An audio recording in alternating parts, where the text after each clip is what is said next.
എൻ്റെ പെൻഷൻ വെട്ടിക്കളഞ്ഞ സർക്കാർ. എനിക്കെന്ത് മാനദണ്ഡമൊന്നുമില്ല. നമുക്കൊരു പെര പോലും നല്ലതില്ല. എന്നിട്ടാണ് എൻ്റെ സർക്കാർ ഈ പെൻഷൻ വെട്ടിക്കളഞ്ഞത്. അതൊക്കെ വെട്ടിയിട്ടുണ്ടെന്നൊന്നും എനിക്കറിയില്ല. എനിക്ക് പെൻഷനില്ല. 2021 തൊട്ട് എൻ്റെ പെൻഷൻ വെട്ടിക്കളഞ്ഞ 1200 വിധവാ പെൻഷനായിരുന്നു കിട്ടിക്കൊണ്ടിരുന്നത്.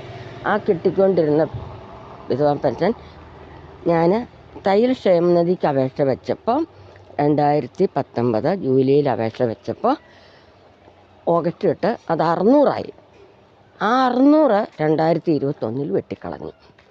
പിന്നെ നമ്മൾ ഇവരെ കയറ്റിവിട്ടിട്ട് നമുക്ക് ഉപകാരമില്ലെങ്കിൽ പിന്നെ നമ്മൾ എന്തിന് കയറ്റിവിടുന്നു ഇവരെ? നമുക്ക് എന്തുപകാരം? നമുക്ക് വല്ല ഉപകാരമുണ്ടോ? ഇവർക്ക് മാത്രം ഗുണത്തിന് വേണ്ടിയിട്ട് പൊതുജനം എന്തിനിവരെ കയറ്റിവിടുന്നു?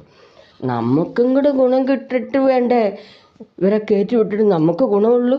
ഇത് നമുക്ക് ഒരു ഗുണവുമില്ല.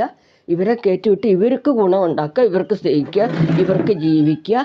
ഇത് മാത്രം കൊണ്ട് നമ്മൾ നടന്നിട്ട് എന്താ നമുക്ക് ഗുണം? ഞാൻ ഇവർക്കൊക്കെ വോട്ട് ചെയ്തുകൊണ്ട് നടന്നിട്ട്, എനിക്ക് രാഷ്ട്രീയമൊന്നുമില്ല, വോട്ടും ചെയ്തുകൊണ്ട് നടന്നിട്ട് അവസാനം നമുക്കിട്ട് പാര വെച്ചു. ക്ഷേമനിധി പെൻഷനുണ്ട്, 2 പെൻഷൻ കൊടുക്കാൻ പറ്റിയല്ല, 1 പെൻഷനേ പറ്റുള്ളൂ.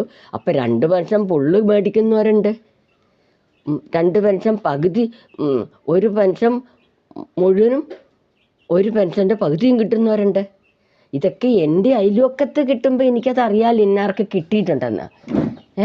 അപ്പോൾ ഇവിടെ രണ്ടാക്കി എടുക്കണ എന്തിനാ? കൊടുക്കുകയാണെങ്കിൽ എല്ലാവർക്കും കൊടുക്കുക. ക്ഷേമനിധി പെൻഷൻ എന്ന് പറഞ്ഞാൽ അടയ്ക്കുന്ന പൈസയാണ്. അത് നമ്മൾ എത്രയോ വർഷം അടച്ച പൈസയാണ് നമുക്ക് ആ കിട്ടുന്ന പെൻഷൻ അല്ലേ? അപ്പോൾ പിന്നെ അത് സർക്കാർ തരുന്ന പെൻഷൻ അല്ലല്ലോ.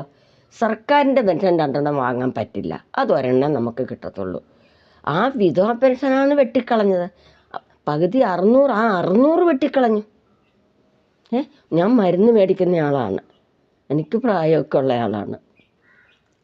ആ പെൻഷൻ ഇവർ വെട്ടിക്കളഞ്ഞിട്ട് എനിക്കൊരു 10,000 രൂപയുടെ മരുന്ന് പോരാ ഒരു മാസം.